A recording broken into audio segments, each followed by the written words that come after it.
Chers amis, bonjour et bienvenue aujourd'hui à l'école de guerre économique où on est accompagné de deux élèves qui font partie du club Open Source Intelligence, le renseignement en source ouverte, mon ancienne passion, mon ancien métier. Qui êtes-vous les gars? Steven Defous, moi je suis coordinateur du club OSINT Éveil de l'école de guerre économique. Et Guillaume Bréclair, je suis membre de l'association des anciens de l'école de guerre économique et élève actuellement à l'EGE. Eh ben, félicitations. On va revenir un petit peu sur un point méthodo, parce que vous savez, on travaille sur cette carte collaborative dans laquelle on veille, on collecte des milliers de tweets et des milliers de télégrammes et de messages qui viennent un petit peu partout, qu'on sélectionne et du coup qu'on implémente pour pouvoir faire un suivi de la situation sur le terrain, notamment sur cette guerre en Ukraine. De mon côté, quand j'ai quitté l'armée, j'ai fait pendant 4 ans de la veille opérationnelle des médias sociaux quand je travaillais au COGIC, qui est le Centre opérationnel de gestion interministérielle des crises. Et à l'époque, on a mis en place des outils qui n'existaient pas d'ailleurs. On a mis en place une méthodologie manuelle d'intelligence collective avec des dizaines et des dizaines de bénévoles qui contribuaient, qui collectaient des tweets, des informations, qui les répertoriaient dans des classeurs. Et on faisait des cartes collaboratives sur des inondations, sur des tremblements de terre, sur des feux de forêt. Je pense que vous connaissez toutes ces choses-là. Moi, j'ai mon passé j'ai appris sur le terrain. Il n'y avait pas de technique en 2013 quand on a commencé à faire ça. Mais aujourd'hui, que c'est un petit peu plus structuré, qu'est-ce que c'est que l'OSINT?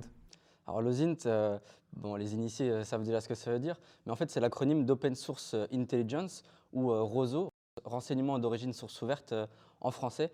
C'est concrètement tout ce qu'on peut trouver en ligne sur Internet, tout simplement. Et les militaires s'en servent réellement? Oui, il y a des cellules qui existent au sein du ministère des Armées également. D'une manière générale, hein, on voit même des communautés qui se sont spécialisées là-dedans, des bénévoles, même dans des, encore une fois, je reviens à la sécurité civile, des gens qui vont traduire du turc vers l'anglais quand il y a des tremblements de terre, simplement pour aider sur le terrain. Donc il y a réellement des communautés qu'on appelle autour des VOST, ces Virtual Operation Support Team. À l'origine, c'était à vocation humanitaire, mais du coup, maintenant, il y a des communautés bénévoles orientées militaires. Alors, orienté militaire, mais pas que. Il y a aussi beaucoup de journalistes qui utilisent le ZINT. Parce qu'en fait, le ZINT, c'est avant tout, avant d'être un outil, c'est surtout une méthode, un état d'esprit qu'on peut coupler en fait avec d'autres types de renseignements. Et tout le monde fait de l'OSINT en fait concrètement. Parce que tu parles de journalistes, du coup, il y a des sites d'investigation qui sont spécialisés là-dedans? Il y a effectivement des sites d'investigation qui sont spécialisés. Le plus célèbre d'entre eux, c'est notamment Bellingcat, qui s'est fait connaître à l'occasion d'investigations qu'ils avaient menées lors du crash du MH17 en 2014 et la guerre en Syrie également, bien sûr, donc qui a mené toute une série d'enquêtes, également sur la Russie dans le cadre de cyberattaques, ils avaient pu être impliqués aussi. Donc c'est vraiment du travail de très haut niveau qui est mené effectivement par des gens qui viennent de multiples milieux, qui ont des multiples compétences en fait à apporter, puisque le ZINT, c'est aussi finalement tout un traitement de l'information qui est collaboratif. Et on se doute quand même que Bellingcat, en l'occurrence, est plus ou moins piloté de loin par certains services de renseignement. Donc ils sont aussi parfois très liés à un pouvoir politique parce qu'il y a un vrai intérêt militaire sur le terrain. Je me souviens de cas, alors je ne parle même pas des enquêtes sur la pédophilie où ils ont réussi, notamment Bellingcat, à faire des trucs incroyables pour retrouver des gens en Russie, enfin des trucs de dingue. Mais même sur l'État islamique, on avait des cas dans lesquels il y avait des égorgements massifs. Et à partir de 3 morceaux d'arbres à droite à gauche, ils ont réussi à géolocaliser l'endroit dans lequel les égorgements collectifs de l'État islamique avaient lieu, ce qui leur aura permis de définir où étaient probablement prisonniers les autres personnes pour aller les sauver derrière. Donc on a vraiment des cas qui sont hallucinants. Alors là, pourquoi et comment est-ce que vous avez commencé à travailler sur l'OSINT entre l'Ukraine et la Russie? On a commencé à travailler en fait tout simplement, c'est venu dans l'actualité internationale. On voyait effectivement qu'il y avait pas mal de choses qui bougeaient autour de l'Ukraine, de la Russie, et la communauté OSINT était très active à ce niveau-là, puisque au niveau des actualités internationales, on voyait est-ce que la guerre, pas la guerre, qu'est-ce qui va se passer. Mais au niveau des communautés OSINT, on voyait justement l'analyse des positionnements de troupes qui se massaient à la frontière, la construction de signes faibles comme des hôpitaux de campagne par exemple qui étaient mis en place, ou l'avancée d'unités vers des positions de tir plus opérationnelles. Donc, ça contrebalançait un peu le narratif qui était tenu par les Russes à ce moment-là. Et donc c'est quelque chose qui nous a intéressés et on s'est dit il y a peut-être quelque chose à faire, etc. Et au moment du commencement du conflit, il y a eu beaucoup d'images, beaucoup de choses, beaucoup de vidéos, etc. Et donc c'était des choses où il fallait vraiment essayer de démêler le vrai du faux, puisqu'on avait énormément de contenu, et tout ce contenu, il fallait le démêler, donc c'est dans ce cas-là. Ça veut dire que même en préparation d'une invasion, même dans un pays comme la Russie, ils savent plus se cacher parce qu'il y a tellement de citoyens qui, je me souviens de photos avec des chauffeurs de camions, ils croisent des convois de militaires et donc ils les partagent sur Internet. Donc ces informations-là, vous les collectez et vous les traitez. Alors effectivement, mais il y a plusieurs choses. Il y a notamment tout ce qui est dashcam de voiture, donc les petites caméras qu'on met sur le tableau de bord. Ça permettait également de voir pas mal de choses. Mais il y a aussi c'est l'avènement de TikTok qui a pas mal permis d'avoir des nouveaux médias et des nouveaux contenus. On voyait des gens qui se filmaient ou qui filmaient des tanks sur des rails, sur un train ou ce genre de choses. Et donc il y avait tout un travail ensuite qui était mené de géolocalisation pour voir où allait le train, dans quelle direction il allait, dans quelle ville c'était. Donc on pouvait voir quelles unités partaient de où, bougeaient vers où. Et l'addition de tous ces mouvements, ça permettait effectivement de voir qu'on se dirigeait vers une armée qui allait être en campagne, quoi. Alors comment est-ce que vous authentifiez ces images? Comment tu sais que la géolocalisation, par exemple, ou même la véracité, on utilise des images, comment est-ce qu'on sait qu'elles datent pas d'il y a 10 ans? On trouve beaucoup d'informations sur les réseaux sociaux, notamment on parlait de TikTok, Twitter, mais aussi sur des canaux comme Telegram et beaucoup de photos. Et en fait, il y a des outils qui existent qui permettent d'horodater une image, une vidéo. On appelle ça les métadonnées. Donc dès que vous prenez une photo avec votre téléphone, ça va générer des données, des informations. Grâce à des outils, donc on a T-Nice pour faire tout simplement un reverse de cette image. On permet de regarder si cette image déjà elle ressort quelque part, parce que parfois on a vu des images qui en fait dataient de conflits antérieurs. C'est-à-dire que tu uploads l'image sur Tineye, eux ils vérifient si cette image existait déjà avant la crise sur Internet. Exactement. Et donc ça te prouve que c'est une nouvelle photo. Exactement. C'est ce qu'on appelle en fait le reverse. Il y a ça dans un premier temps. Et également, il y a des outils de métadonnées viewer, comme ExifTool par exemple, qui permettent en fait tout simplement de regarder la prise du cliché, avec quel appareil, quand a-t-il été pris. Et puis toutes ces petites informations, en fait, ça permet d'avoir des faisceaux d'indices qu'on recoupe pour vérifier une information.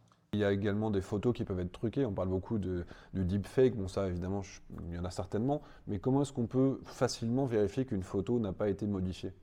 Alors il y a plusieurs éléments effectivement, puisque ce qui va se passer, c'est qu'on va utiliser plusieurs outils. Donc Steven a déjà évoqué plusieurs d'entre eux. Par contre, ce qu'il faut voir, c'est que sur les réseaux sociaux, il y a certains réseaux sociaux qui suppriment les métadonnées ou une partie des métadonnées. Par exemple, Twitter supprime la géolocalisation des photos qui sont postées. Donc ça, c'est des éléments qu'il faut prendre en compte aussi quand on fait l'investigation. Et après, ce qui va se passer, c'est que pour horodater, pour géolocaliser une photo, ce qu'on va faire, c'est tout simplement, déjà, on va voir effectivement si elle n'existe pas d'un conflit antérieur ou si elle est tirée de quelque chose de réel. On a vu des images issues du jeu vidéo Arma 3, notamment, qui avaient circulé au début du conflit. Ce qui va se passer, c'est qu'on va déjà voir s'il n'y a pas des éléments saillants dans l'image. Par exemple, est-ce qu'il y a des immeubles qu'on peut identifier? Est-ce qu'il y a des routes? Est-ce qu'il y a des caractères qu'on peut faire de la reconnaissance optique de caractères? L'OCR. Exactement, de l'OCR, tout à fait, qu'on peut traduire après pour essayer d'affiner la reconnaissance. Et puis, on va se servir tout simplement, tout bêtement, d'outils que tout le monde utilise dans la vie de tous les jours, de Google Earth, de Google Maps ou d'autres sites qui font de la cartographie en ligne pour justement vérifier si ça colle bien, si le véhicule qui a été vu, il a bien été vu à ce croisement dans cette ville, si les immeubles correspondent, etc. Street View peut être d'une grande aide aussi. Donc, c'est tout un tas d'outils, mais ce qu'il faut bien se dire, c'est que ces outils, ils fonctionnent en complémentarité les uns des autres. On ne va jamais tout faire avec Google Maps ou tout faire avec un seul outil. C'est vraiment une multitude d'outils qu'on utilise les uns avec les autres qui arrivent au résultat final. Et il y a même le photo forensic qui permet, on upload la photo, puis on voit s'il y a des endroits de la photo qui ont eu des retouches, par exemple. En fait, il n'y a pas d'outil magique. L'Ozine, c'est un peu une boîte à outils. Il faut piocher, prendre son marteau ici, son tournevis là, et vraiment pas se contenter d'une seule chose, être agile en fait dans le raisonnement. Et il n'y a pas un risque d'être manipulé soi-même en collectant des informations qui sont ouvertes? Il y a toujours un risque de toute façon. C'est pour ça qu'il faut prendre un petit peu de la hauteur, il faut prendre du recul. Et l'important dans l'OSINT, c'est vraiment d'avoir une méthodologie. Donc pas simplement de prendre une information qu'on trouve et de se cantonner à cette information.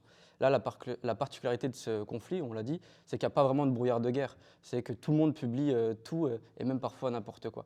Il faut vraiment prendre ce qu'on trouve avec des pincettes. Prendre cette information et derrière, après, regarder tout simplement si elle n'a pas été reprise ailleurs par d'autres canaux et aussi qui publie ça. Par exemple, on parlait de Telegram tout à l'heure, donc il y a énormément d'informations sur Telegram et parfois même dans les vidéos, dans les images, il y a une petite description où des fois il faut aller un peu au-delà, fouiller, regarder dans les commentaires et après avec, je sais pas, là on a beaucoup de Russes du coup, traduire les informations qu'on trouve, la description. Vous lisez pas le russe, les gars? Ah, on lit pas le russe, pas encore. Pas encore. Enfin, on peut quand même parler que dans l'équipe, on a la chance d'avoir Bogdana, qui est ukrainienne et qui fait beaucoup de traductions pour nous. Donc ça aide. Je vous donnerai des cours de cyrillique, au moins pour lire les villes. C'est vrai que c'est ce qu'on disait, c'est là toute l'importance de la reconnaissance de caractères, parce qu'on va pouvoir extraire des caractères étrangers, du cyrillique, et bon là on dit du cyrillique, mais ça pourrait être du chinois, etc., de l'arabe, n'importe quoi. Et ensuite, on va pouvoir justement faire la traduction.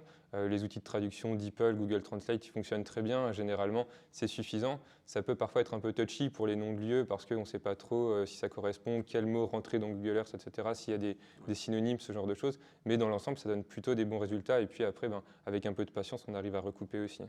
Alors, je reviens sur les outils qu'on utilise. Typiquement, moi je présente, il y en a un qui s'appelle VisiBrain, qui est parmi ce qu'il y a de plus pointu. On le voit, typiquement, on collecte, là c'est l'exemple avec l'avion de chasse, le SCAF, qui est en préparation de 6e génération. On voit le nombre de tweets qui sont utilisés chaque jour. On voit combien est-ce qu'il y en a qui sont partagés.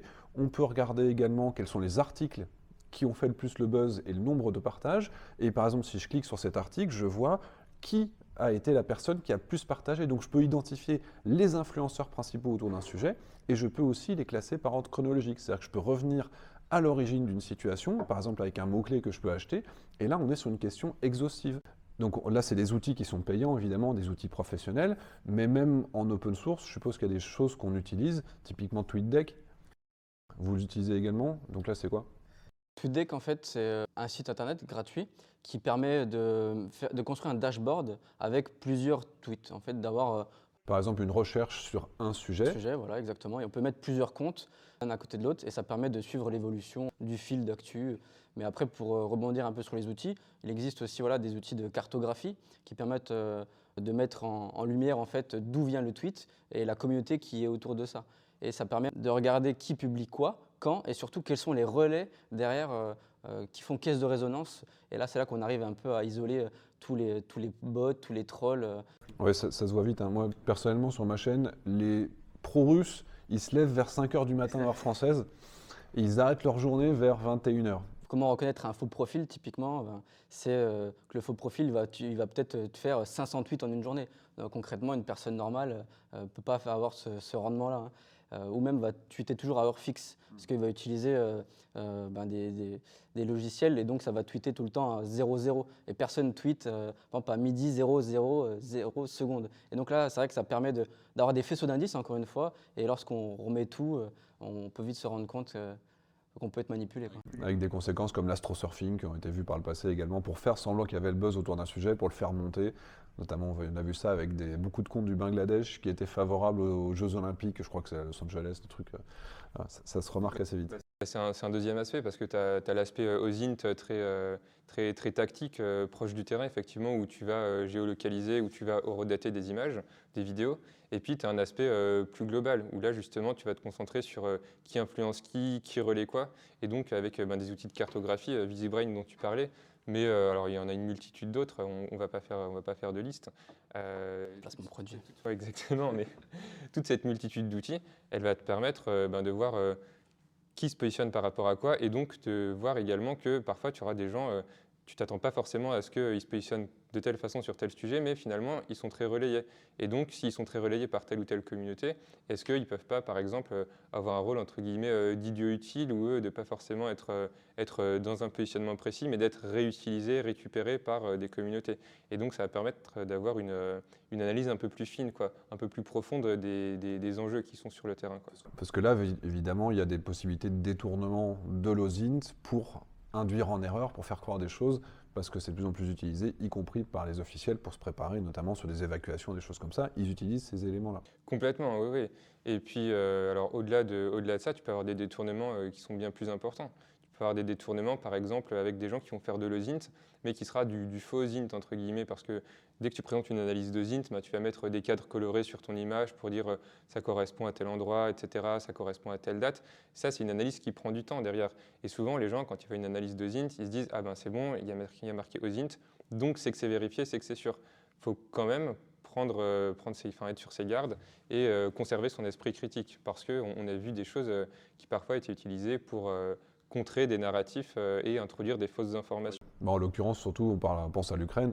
Le gouvernement ukrainien a mis en avant des histoires invraisemblables. On a comment ça s'appelle, The Ghost of Kiev, on a un chasseur qui a réussi à battre je ne sais pas combien de Russes en une journée, donc il y a aussi un narratif favorable à l'Ukraine, donc c'est propagande contre propagande, avec les deux camps évidemment qui se font face. On fera peut-être une vidéo dédiée à ces sujets-là.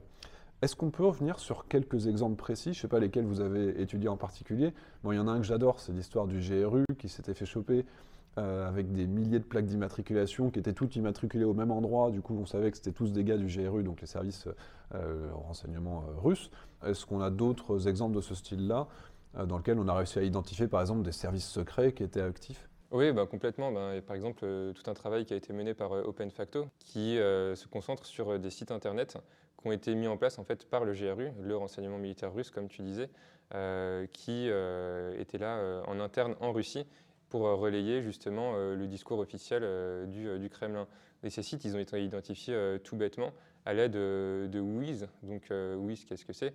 C'est tout simplement des sites qui vont te permettre de donner des informations sur qui crée un site, quand est-ce qu'il le crée, à quelle adresse est-ce qu'il est inscrit, à partir d'une IP par exemple ou d'une adresse de site. Et donc ils ont retranscrit comme ça plus de 1300 sites qui étaient reliés à Inforos, donc une agence de presse russe qui est connue pour être affiliée au pouvoir. C'est-à-dire que les Russes avaient créé 1300 sites web hébergés au même endroit en croyant qu'ils avaient passé inaperçus? On a pléthore d'outils gratuits qui permettent justement de regarder ce genre de C'est pas mal. C'est étonnant que les Russes ne préparent pas ce genre de choses-là. Et alors, en termes de risque, est-ce que du coup, il y a un risque également pour les investigateurs? Moi, je me souviens de cas dans lesquels on avait, par exemple, des gens qui avaient réussi à identifier des islamistes, parce qu'à une époque, avec l'État islamique, les gens se prenaient en photo en disant « on est partout », avec une pancarte en disant « voilà, on est ici, l'État islamique aussi ». Et ils avaient réussi à retrouver des gens qui avaient participé à ce mouvement, donc qui se revendiquaient d'État islamique en France à l'époque. Est-ce qu'il y a des risques également pour ceux qui font de la veille opérationnelle? Le risque, il est tout d'abord pour soi-même, parce qu'on peut tout simplement faire des erreurs. C'est pour ça qu'on parle d'OPSEC, c'est les opérations de sécurité en français. Donc ça va tout simplement d'utiliser un VPN ou jusqu'à utiliser une machine dédiée, un ordinateur spécialement pour le ZINT, une machine virtuelle, ou même utiliser tout simplement des faux comptes, créer ce qu'on appelle un sock puppet pour aller regarder des réseaux sociaux. Pour ne pas liker sans faire exprès un compte pro-russe peut-être ou pro-ukrainien ou peu importe. Donc il est important de se protéger.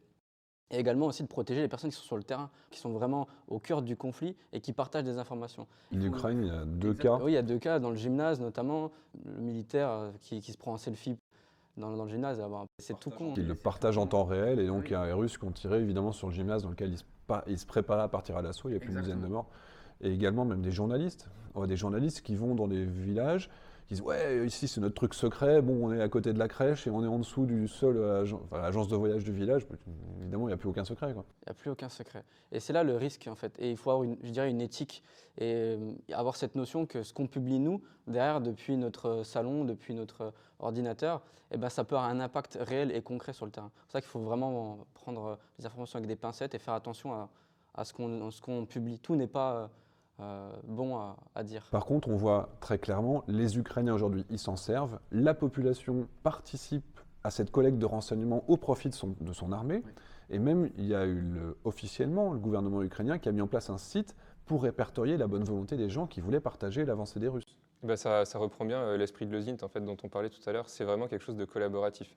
C'est-à-dire que justement, les gens, il y a plusieurs personnes. Tu as les gens qui vont capter les informations sur le terrain. Donc c'est toi, moi, avec un téléphone portable qui prenons une vidéo. Et donc ces personnes-là, ils vont pouvoir faire remonter les informations. Et ensuite, les informations, elles vont être traitées par des personnes qui vont se charger de les vérifier, effectivement, parce qu'il faut prendre garde à l'intoxication également de l'information. Et une fois que ces informations, elles sont vérifiées, elles peuvent être traitées donc, avec des gens qui ont une capacité d'analyse. Par exemple, on pense à toutes les images d'armement. On voit beaucoup de spécialistes d'armement, Oryx notamment, des gens comme ça qu'on voit sur Twitter, qui, eux, vont avoir cette capacité de mettre du contexte en plus, quoi. Ils vont dire tel armement, il a cette capacité, il peut faire ci, il peut faire ça. Donc c'est des choses qui vont permettre de montrer qu'en fait, en collaborant, on va pouvoir produire une analyse complète du capteur jusqu'à l'analyse. Donc là, typiquement, Oryx, eux, ils ont, à partir des milliers et des milliers de photos partagées, ils ont déjà réussi à prouver qu'il y avait plus de 1800 véhicules russes qui avaient été perdus sur le territoire ukrainien et plus de 300 Ukrainiens inversement. Donc on a réellement cette capacité de preuve, de listing, où tout le monde en libre accès peut aller vérifier effectivement que les Russes ont réellement perdu 1800 blindés et tout le reste. Donc, accessoirement, cette offensive est intenable sur le long terme. Et donc, ces listings-là, ils peuvent être derrière exploités en retour d'expérience également par les officiels, par les vraies armées qui vont s'en servir derrière. Exactement. En fait, le ZINT, il faut comprendre que tout le monde peut en faire de le ZINT. Et la particularité, c'est vraiment de... Comment? Comment on s'y met? Comment on s'y met? Bon, on va y venir.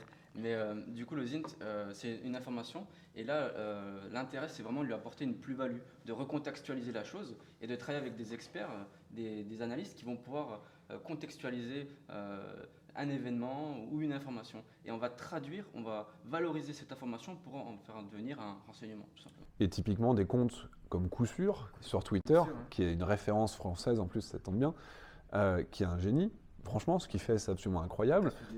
Cassius Belli, il y en a plein. Mais Coup Sûr, ce qui est intéressant, c'est qu'il parfois il demande des collectes de fonds pour acheter des photos satellites. Donc c'est-à-dire que maintenant, la communauté OSINT a les moyens de prendre du renseignement par satellite. C'est-à-dire qu'on est limite au niveau de ce qu'on avait il y a 30 ans, une armée. C'est intéressant que tu parles de satellite parce qu'effectivement, tu as des solutions. Là, on parle de Maxar notamment qui fait des images très nettes parce qu'en fait, des images, on peut en avoir, mais c'est la résolution qui va poser problème et la fraîcheur de la donnée, entre guillemets. Il faut que ta photo elle soit assez récente si tu veux l'exploiter parce que si tu as une image d'il y a une semaine, les troupes, elles sont peut-être pas plus forcément là. Donc ça va avoir un certain coût, effectivement. Donc là encore, on retombe sur le collaboratif, le crowdfunding, etc. Ça, c'est intéressant. Mais il y a aussi des outils gratuits. Il n'y a pas que des outils payants.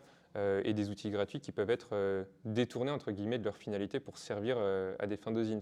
Par exemple, la NASA a un outil qui s'appelle le FIRMS, c'est pour faire du monitoring de feu. Ouais, exactement, c'est en temps quasi réel, ils appellent ça.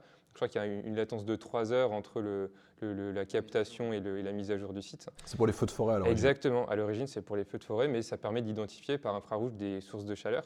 Et donc des sources de chaleur, ça va être quoi? Ça va être des lieux de frappe, là où les missiles sont tombés, etc., où un véhicule a été détruit et brûle. Et donc c'est potentiellement des choses qui permettent de recouper, en fait, on parlait de géolocaliser, tu vois qu'il y a une frappe qui a eu lieu sur une ville, s'il n'y a qu'un seul endroit qui ping en rouge, donc ça brûle dans cet endroit, c'est potentiellement qu'il y a une indication et un recoupement à faire. Et de la même manière pour les avions et pour les bateaux, il y a des sites comme Flightradar 24 ou Marine Traffic, voilà, exactement, qui permettent de suivre la réalité du terrain. Et quand les Russes, la dernière fois, avaient fait décoller toute leur flotte d'État de Moscou en allant à droite à gauche, et tout le monde avait commencé à s'inquiéter, on se doute bien que s'il y avait réellement une volonté d'attaque nucléaire de la part de la Russie, ils n'allumeraient pas leurs transpondeurs et donc on ne les verrait pas décoller. Donc il y a aussi parfois, on utilise le fait qu'il existe de l'OSINT pour inquiéter les autres en face. Et puis quand on fait bouger des sous-marins, des choses comme ça, ils savent très bien qu'avec les photosatellites, on va finir par voir. Les Russes ont dit qu'ils avaient renforcé leur posture nucléaire, mais on a vu qu'ils n'avaient pas fait sortir de sous-marins nucléaires de plus. Donc c'est bon.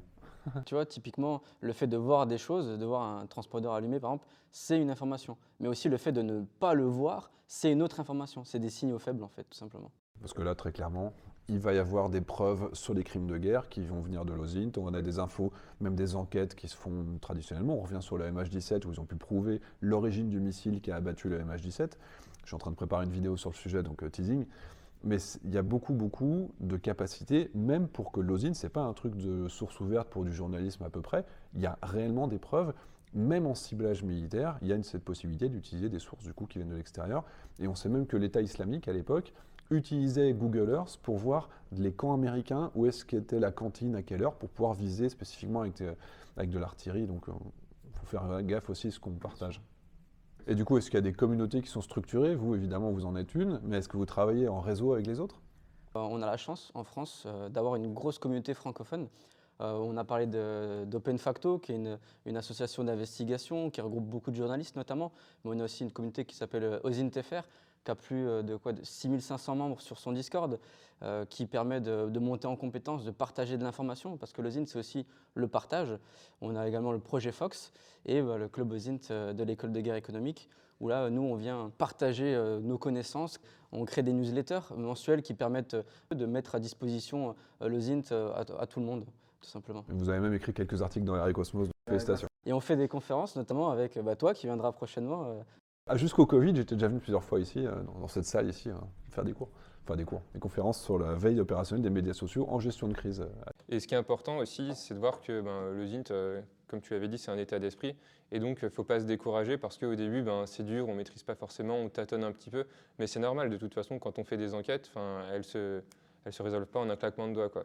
Donc ce qu'il faut faire, c'est que faut tout simplement se dire ok, où est-ce que je peux trouver de l'aide, pas hésiter à changer d'outil fréquemment, voir un peu, tâtonner à droite à gauche. Et puis c'est comme ça qu'on forme, on apprend sur le tas. Et puis ensuite on a des capacités qui permettent de mieux se positionner, que ce soit au niveau plus micro, quand on voit des images, etc., ou au niveau plus macro, en comprenant mieux ce qui se passe dans le monde autour de nous. D'un point de vue un peu plus académique, il y a l'école de guerre économique qui propose des formations. Rien n'est impossible. Celui qui veut vraiment commencer l'OSINT, il peut, même en autodidacte. Il ne faut pas hésiter. Il y a beaucoup de choses qui se font sur les Discord, sur les forums. Il y a des articles, il y a des vidéos, des conférences. Les gars, merci. Merci. Merci Un grand à plaisir. toi. Allez, check. Les amis, n'hésitez pas, si vous avez des questions, on mettra tout plein de liens en commentaire de cette vidéo et en message épinglé. Donc n'hésitez pas, encore une fois, à aller voir tout ça et puis on mettra vos contacts également si les gens veulent vous appeler. À bientôt.